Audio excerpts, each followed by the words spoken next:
안녕하십니까. 소개받은 김종수 변호사입니다. 임금피크제 대법원 판결이 나오고 대법원이 보도자료를 내고 많은 신문 지상에서 판결의 주요 요지 등을 다루었기 때문에 여러분들께서 이제 대법원 판결의 요지에 대해서는 잘 알고 계실 거라고 생각합니다.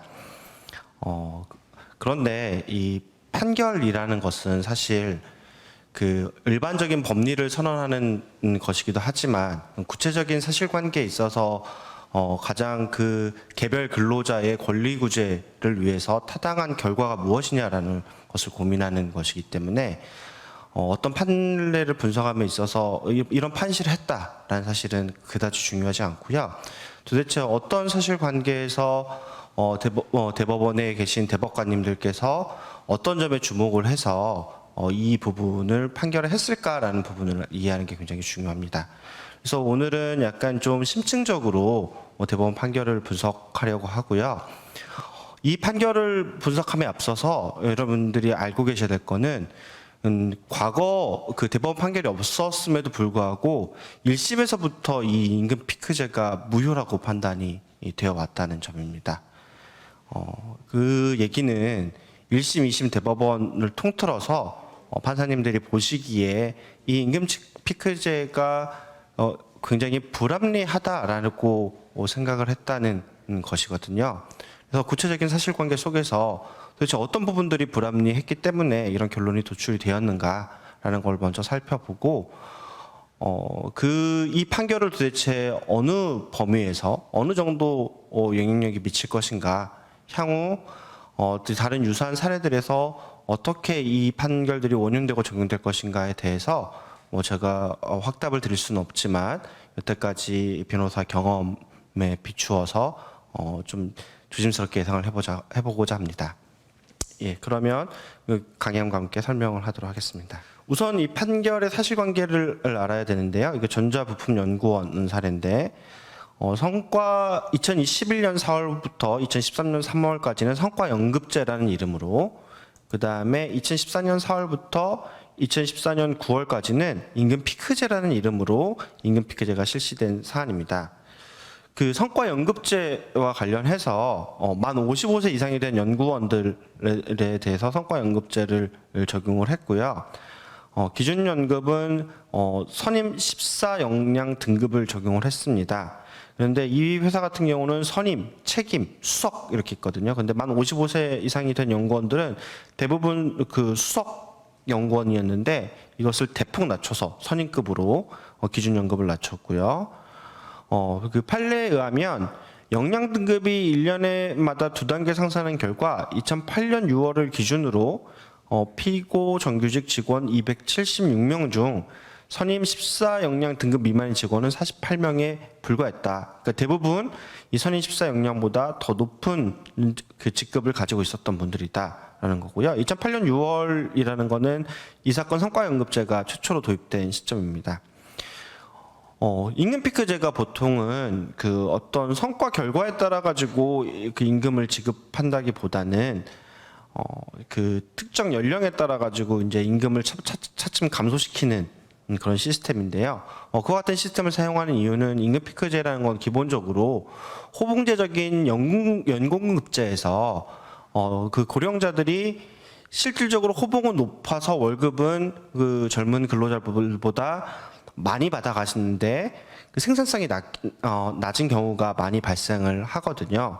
이런 것들을 보완하기 위해서 임금피크제가 나온 거기 때문에 통상적으로는 호봉제, 연공급제 회사에서 연령에 따라 가지고 급여를 감소시키는 방식으로 임금피크제가 설계되곤 합니다. 근데 이 연구원은 특이하게 기준연급은 일단 선임 14역량 등급으로 다운시키고 성과연급 같은 경우에는 S부터 D까지 줘서 120, 90, 60, 30, 10 이렇게 지급을 하는 식으로 됐습니다. 그래서 분리 비교표를 보면 수석 5역량 등급을 기준으로 성과연급제 적용 시에는 2011년에는 한 790만 원, 미적용 시에는 800만 원, 그 다음에 그 12년에는 822만 원, 829만 5천 원, 830 그다음에 13년에는 835만 원, 842만 원 이렇게 되어서 최종적으로 이 성과연급제에서 가장 성과를 많이 받는 S등급이라고 하더라도 자기가 원래 수석 5등급보다 위에 있었던 사람들 같은 경우에는 급여가 삭감되는 결과가 발생을 하게 됩니다. 임금 피크제는 그 기준연급을 선임 14등급에서 책임 2등급으로 약간 올려주면서 변동연급도 이렇게 120부터 10까지 좀 더 잘게 나누어 가지고 평가를 한 겁니다. 재밌는 거는 임금 피크제 미적용자의 변동연급 같은 경우에는 S는 71.5%, D는 31.5%인데 임금 피크제 적용 직원 같은 경우는 S는 120%, D는 10%였다. 그러니까 임금 피크제에 들어간 사람들에 대해서 좀 더 성과주의를 강조하는 그런 급여체계였다라는 것을 기억을 하시면 좋을 것 같습니다. 이 변경된 급여체계 아래에서도 그 아까 설명드렸다시피 기준연급이 좀 올라갔기 때문에 수석 8역량 등급과 비슷한 급여를 받게 됩니다. 성과평가를 S를 기준으로. 그러니까 본인이 수석 8역량 등급보다 훨씬 위다라고 하면 급여가 많이 삭감이 되는 것이죠. 이런 급여 체계 하에서 이 임금 피크제의 유효성에 대해서 판단을 했는데요. 쟁점은 크게 세 가지였습니다. 첫 번째는 이 연령차별 금지 규정이 강행법규냐. 두 번째는 이 숨겨진 쟁점인데 이 연령차별 그 예외 사유에 해당하느냐.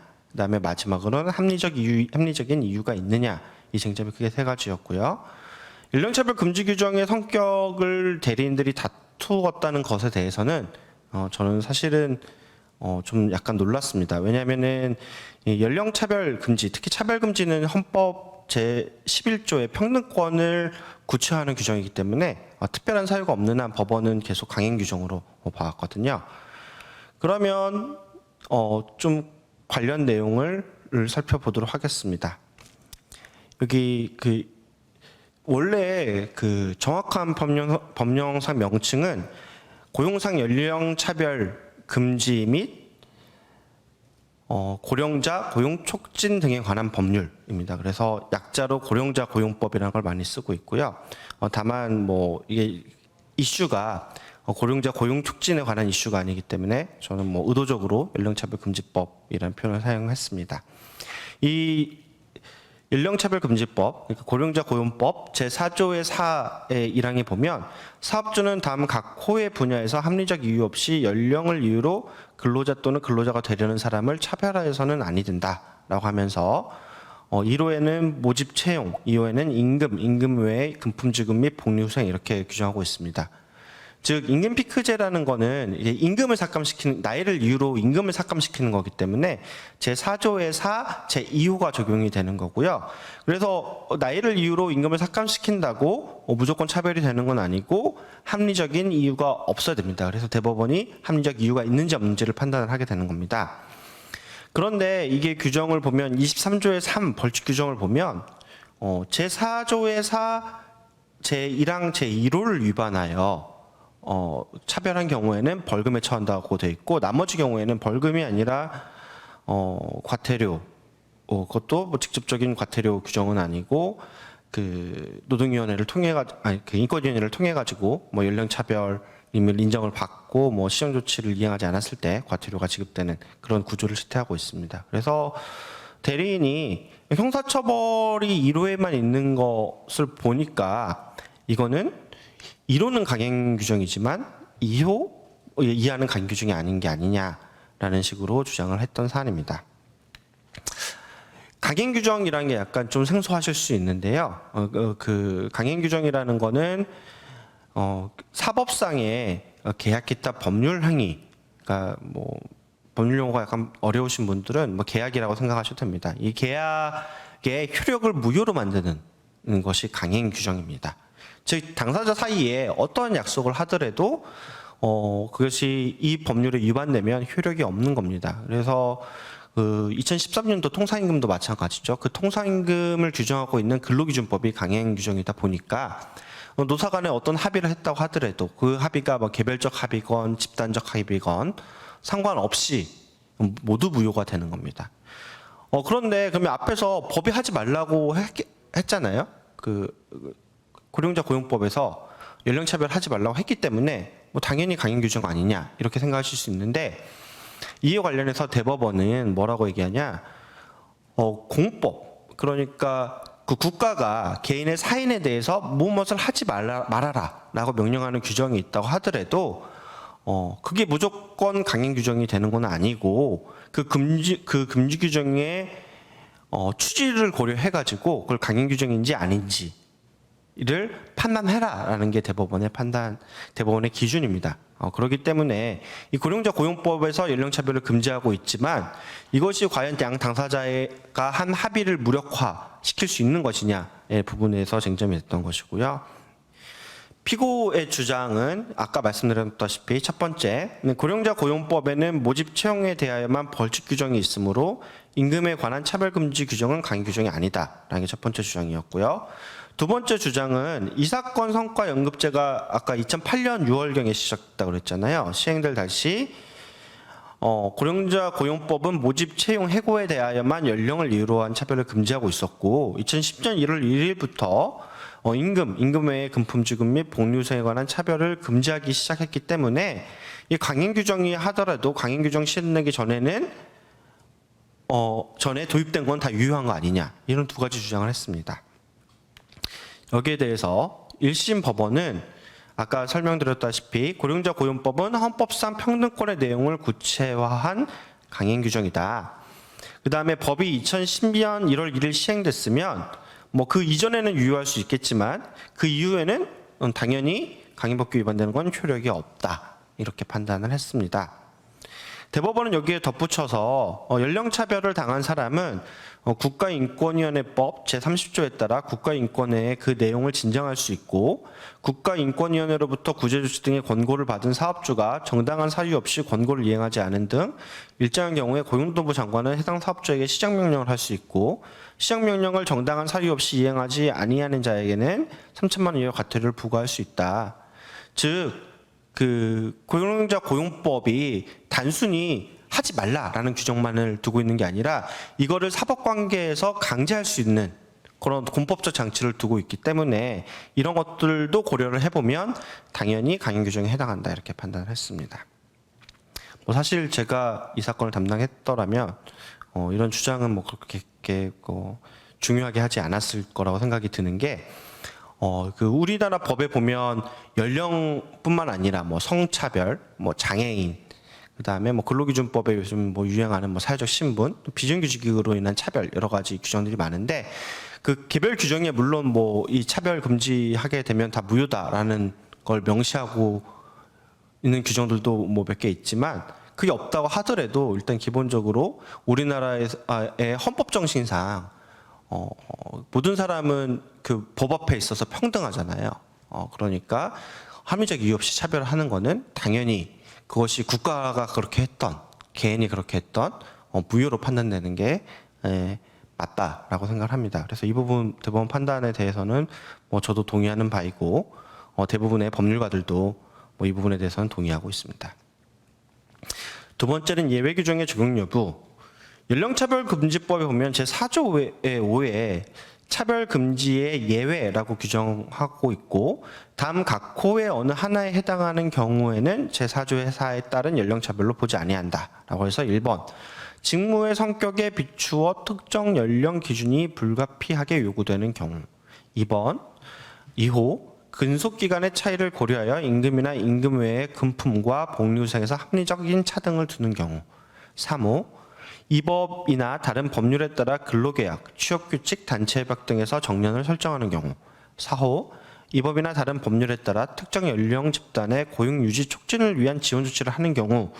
이렇게 네 가지를 규정하고 있습니다. 이 법 문헌을 그대로 보면은 이 네 가지 중에 하나에 해당하면 아예 연령 차별을 논할 여지가 없습니다.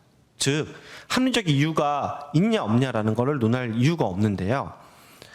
뒤에 가서 설명드리겠지만 대법원은 이러한 그 법에서 정한 순서의 단계, 그러니까 차별금지 예외사유에 해당하는지를 먼저 판단을 하고 그다음에 예외사유에 해당하지 않기 때문에 합리적 이유를 본다. 이렇게 보는 게 그 고령자 고용법의 법 형식에 맞춘 판단일 것 같은데 이걸 뭉뚱그려 가지고 합리적 이유의 하나로 봅니다. 근데 사실 그 대법원 판결 이전에 서울 고등법원 등에서도 이게 예외인지 여부를 판단하면서도 동시에 합리적인 이유가 있느냐 없느냐를 판단한 케이스들이 대부분이었거든요. 그럼 과연 법원의 입장은 무엇이냐? 이 예외 사유에 해당하면 합리적 이유 여부를 판단하지 않겠다는 게 법원의 입장이냐라고 보게 된다면 뒤에 가서 설명드리겠지만 정년 연장의 임금 피크제는 합리적 이유 유무와 상관없이 모두 유효하다 이렇게 판단될 가능성도 상당히 높습니다. 그런데 제가 생각할 때 법원의 입장은 그런 건 아닌 것 같고 그 전체적으로 연령차별에 해당한다고 보면서 이 4조의 5의 목적을 합리적인 이유를 판단하는데 하나의 요소로서 사용하고 있다라고 생각합니다. 그래서 이거는 법이 규정된 방식과 그 법원이 이를 해석하는 방식이 약간 좀 차이가 있는 부분이 아닌가 이런 생각이 들고요. 그러면 임금 피크제가 왜 4호에 해당하느냐 이거에 관해서 이 4조의 5에 이렇게 규정을 했으면 되게 좋았겠죠. 정년 연장형 임금 피크제는 연령차별로 보지 아니한다. 그게 대표적으로 4조의 5의 3호가 그런 식의 그 단정적인 서술을 하고 있는데요. 정년 설정은 무조건 연령차별이 아니다. 뭐 이렇게 써줬으면 좋겠는데 여기 보면은 이 법이나 다른 법률에 따라 특정 연령 집단의 고용 유지 촉진을 위한 지원 조치를 하는 경우 이렇게 돼 있잖아요. 그러면 이게 임금 피크제냐라는 부분에 대해서 의문을 가질 수 있겠죠. 이와 관련해서 제 그 고령자 고용법 제 19조의 2에 보면은 19조의 제 1항에서는 이제 정년을 60세로 한다라고 되어 있고요. 제 19조 2에서는 제 19조 제 1항에 따라 정년을 연장하는 사업 또는 사업장의 사업주와 근로자의 과반수로 조직된 노동조합은 그 사업 또는 사업장의 여건에 따라 임금 체계 개편 등 필요한 조치를 해야 한다. 이렇게 규정이 되어 있습니다. 이 조항이 왜 들어갔냐? 그 법정 정년으로 만 60세를 딱 맞춰 놓으니까 만 60세가 정년이 안 된 사업장에서는 갑자기 정년이 확 늘어나게 된 거죠, 법에 의해서. 그러다 보니까 회사나 경영계에서는 이게 너무 부담이 크다. 사용자 입장에서는 그런 점을 고려를 해서 법정 정년을 규정하는 것과 동시에 이 규정이 들어가게 되고요. 그 다음에 그 고용보험법 시행령 제28조에서 임금 피크제 지원금이라는 걸 만들어가지고 사업주가 근로자 대표의 동의를 받아 정년을 60세 이상으로 연장하거나 정년을 56세 이상에서 60세 미만으로 연장하면서 임금 피크제를 실시하면 지원을 해주겠다. 뭐 이런 규정을 같이 만들었습니다. 그래서 이 제19조 2와 그 고용보험법 시행령 제28조 요것들을 종합을 해서 이 임금 피크제라는 거는 특히 정년 연장형 임금 피크제라는 거는 정년이 연장됐기 때문에 고령자가 그만큼의 고용이 보장되는 거잖아요. 그래서 고령자 집단의 고용 유지를 위한 조치다라고 판단해서 4조 5의 4호에 해당한다. 이렇게 주장을 하고 있고 법원도 그런 취지로 얘기를 하고 있습니다. 다만 최근에 법원은 이 특정 연령 집단이 단순히 고령자뿐만 아니다. 그렇기 때문에 정년 연장의 임금 피크제 또는 뭐 정년 유지형 임금 피크제라고 할지라도 정년 유지형 임금 피크제는 이제 고령자의 고용이 보장되는 건 아니잖아요. 그래서 고령자의 고용 유지는 안 되기 때문에 이 정년 유지형 임금 피크제를 통해서 임금 재원을 절감을 해서 이것들을 청년층의 고용에 사용한다면 특정 연령 집단의 고용 유지 촉진을 위한 지원 조치에 해당한다. 이렇게 보는 판결들도 있습니다. 그래서 이 예외 사유 아까 제가 설명드린 거를 다시 법원의 판결로 확인하면 고령자 고용법 제19조 제1항에 따른 정년 연장과 동시에 시행된 이 사건 임금 피크제는 고령자 고용법 제4조 5, 제4호에서 정한 차별금지의 예외 사유에 해당한다. 이렇게 법원들이 판단해 왔습니다. 그리고 그 임금 피크제로 인하여 근로자 임금을 감액하는 것도 고령자 고용법 제19조의 2 제1항에서 규정한 임금 체계 개편에 해당한다. 그렇기 때문에 법정 정년을 도입하면서 정년을 연장하고 그에 따라 임금 피크제를 실시하는 것은 그 합리적 이유를 논하기에 앞서 차별금지의 예외 사유에 해당한다라고 보는 게 대세적인 판례의 입장이었습니다. 이 사안에서도 뭐 그 판결문상 명확하지는 않지만 피고가 이 고령자 고용법상 차별의 예외 사유에 해당한다라고 주장을 했을 거고 그러면서 추가적인 주장이 이 사건 성과연금제 도입으로 퇴직 시 평균 연령이 상승하는 등 정년 보장에 효과가 있었다. 이렇게 주장을 했습니다. 그러니까 정년 유지형 임금 피크제지만 예전에는 일찍 나갔던 사람들이 이 사건 임금 피크제를 도입하니까 퇴직 때 평균 연령이 올라가더라. 그러니까 이 고령자를 위한 고용 유지를 위한 제도다 이렇게 주장을 했는데요. 1심에서는 그 퇴직 시 평균 연령 상승이 임금 피크제하고는 관계가 없다. 그리고 피고의 직무 성격에 비추어 특정 연령 기준이 불가피하게 요구된다거나 1호죠. 근속 기간 차이를 고려한 것이다. 이거 2호인데 이런 사정도 없다. 그래서 예외 사유에 해당하지 않는다 이렇게 판단했고요. 고등법원은 좀 더 직접적으로 판단을 했습니다. 그래서 일반적으로 임금 피크제는 일정 연령 이상의 고령자를 대상으로 일정 연령에 도달한 시점부터 임금을 삭감하는 임금제로 임금을 삭감하는 대신 정년 보장, 연장 또는 정년 후 재고용 등 근로기간의 연장을 예정하고 있다. 그런데 이 사건 성과연금제는 정년을 기존과 마찬가지로 61세로 그대로 둔 채 근로자가 55세가 된 때로부터 임금을 삭감하도록 함으로써 근로기간의 연장 없이 근로자들의 임금을 삭감하였다. 그러니까 이거는 예외 사유에 해당하지 않는다라고 판단을 했습니다. 즉 서울고등법원의 판결은 정년 유지형 임금 피크제는 뭐 특별한 사정이 없는 한 예외 사유에 해당하지 않는다 이렇게 판시를 했던 거고요. 대법원은 뭐 이 부분에 대해서 명시적으로 판단하지 않았습니다. 합리적인 이유 존부와 관련해서 이제 서울고등법원이 이게 기간제법상 법리를 준용을 해서 합리적 이유가 없다는 것은 필요성이 인정되지 않거나 달리 처우할 필요성이 인정되더라도 그 방법 정도 등이 적정하지 않은 것을 의미한다. 방법 정도 등이 적정하려면 어떻게 해야 되느냐? 피해가 작아야 되고 대상 조치가 있어야 된다. 이런 식의 법리를 유지를 했습니다. 그래서 저는 이제 필요성과 적정성의 관점에서 좀 판례들을 정리를 했고요. 피고의 주장은 55세 이상 정규직 직원들의 수주 목표 대비 실적 달성률이 떨어진다. 대상 조치와 관련해서는 명예퇴직제도 도입을 했고 업무량이 감소했다라고 했습니다. 이와 관련해서 제일 중요한 거는 명예퇴직제도는 대상 조치가 아니다라는 대법원의 명식의 판결이 나왔다는 겁니다. 대부분의 회사들이 명예퇴직제도, 뭐 희망퇴직제도, 그 다음에 뭐 리플레이스먼트 제도라고 해가지고 이제 뭐 재고용을 위한 어떤 교육제도 이런 것들을 임금 피크제랑 연동시켜 놓는 게 굉장히 많은데 그런 퇴직과 연동된 제도들은 임금 피크제의 대상 조치가 될 수 없다라는 게 대법원의 판단인 것 같습니다. 다시 1심부터 좀 차근차근 보면 1심에서 일반론을 설치를 하는데요. 제가 생각할 때 이 부분이 상당히 중요하다고 생각을 해서 좀 천천히 읽어보도록 하겠습니다. 성과에 따라 승진, 승급 및 급여의 차등을 두는 것이 정당화될 수 있는 경우라고 하더라도 자연 승진, 승급 및 이에 연동한 급여에 따른 생산성 저하의 문제는 연령과 무관하게 발생할 수 있는 것이므로 특정 연령 이상의 근로자 집단에만 차등을 두기 위해서는 이를 정당화할 수 있는 별도의 사정이 인정돼야 된다. 1심은 이렇게 판단했거든요. 만약 이와 같은 입장에 서게 된다면 사실 임금 피크제의 그 정당성이 인정되는 범위가 아주 급격하게 축소가 됩니다.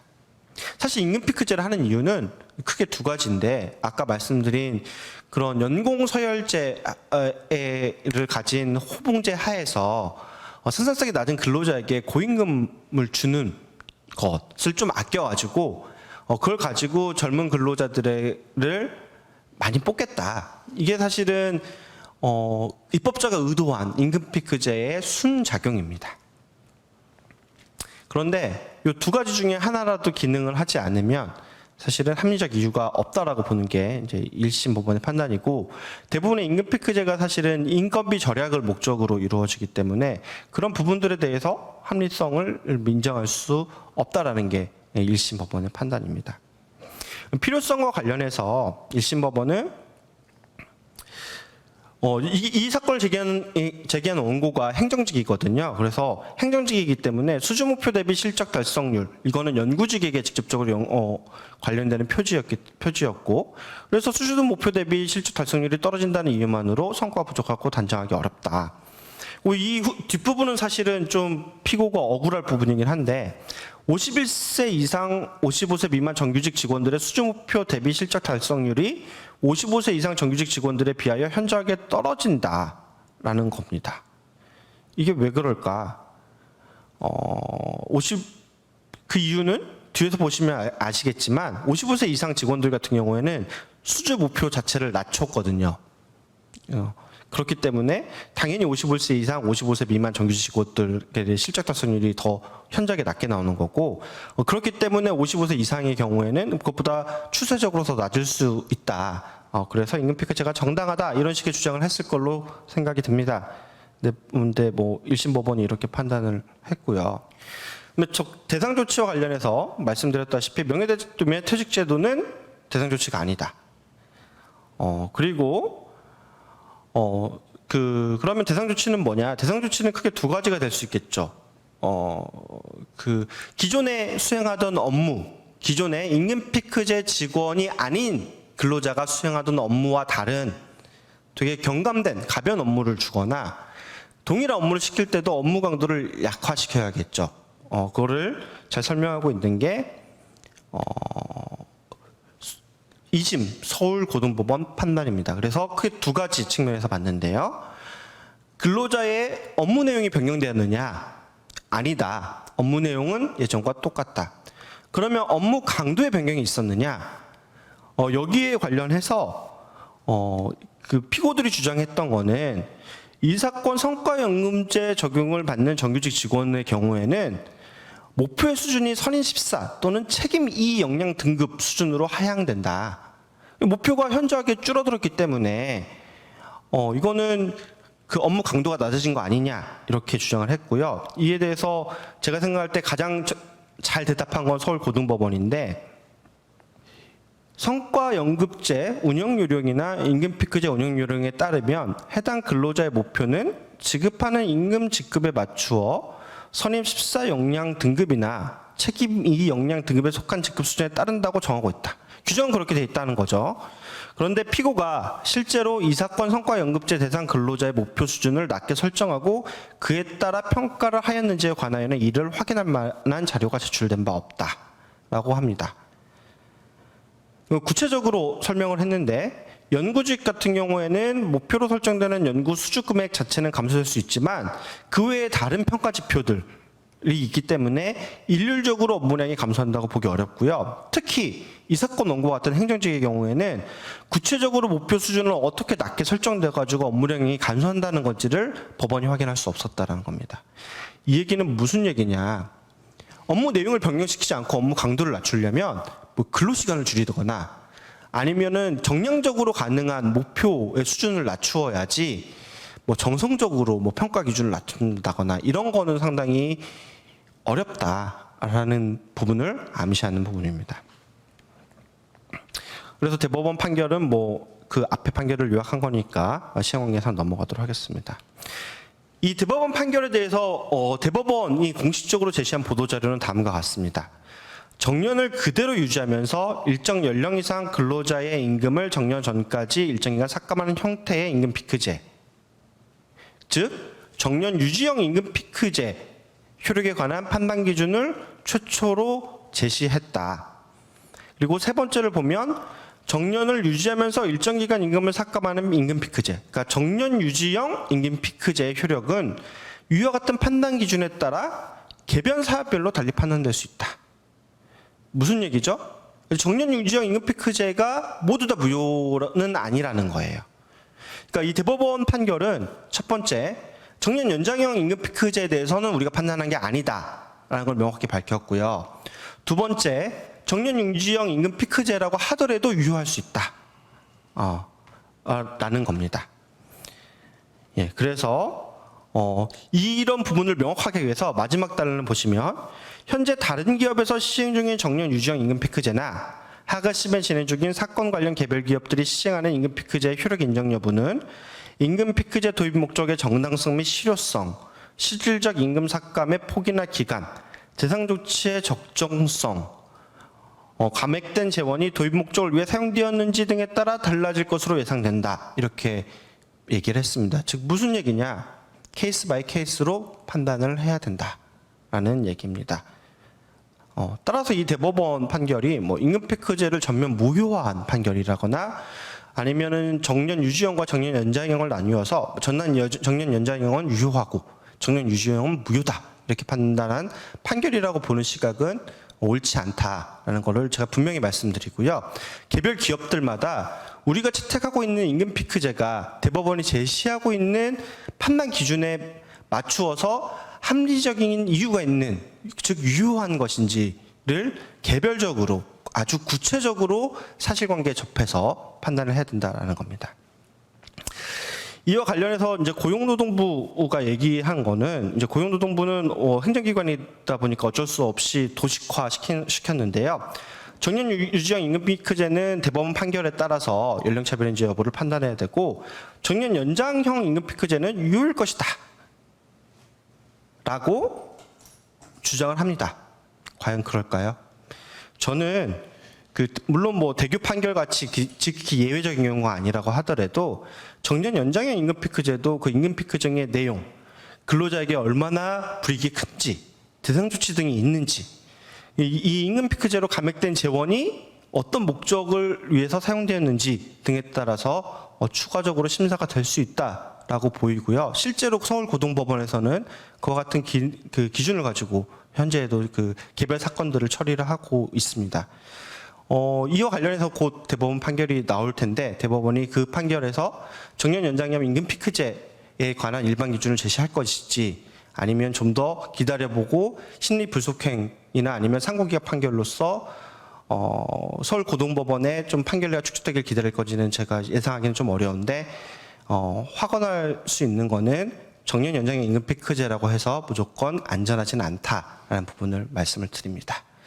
예, 제가 좀 그 대법원 판결을 자세히 설명하다 보니까 좀 강의 시간이 길어졌는데 제가 생각할 때는 이렇게 굉장히 깊고 어렵게 설명하는 강의는 거의 없을 거라고 생각합니다. 그래서 이것을 뭐 제대로 이해를 하지 못하셨다고 하더라도 이 부족한 저의 잘못이고요. 이해되지 못한 부분은 Q&A로 남겨주시면 제가 좀 더 쉽고 자세하게 설명드리도록 하겠습니다. 들어주셔서 감사합니다.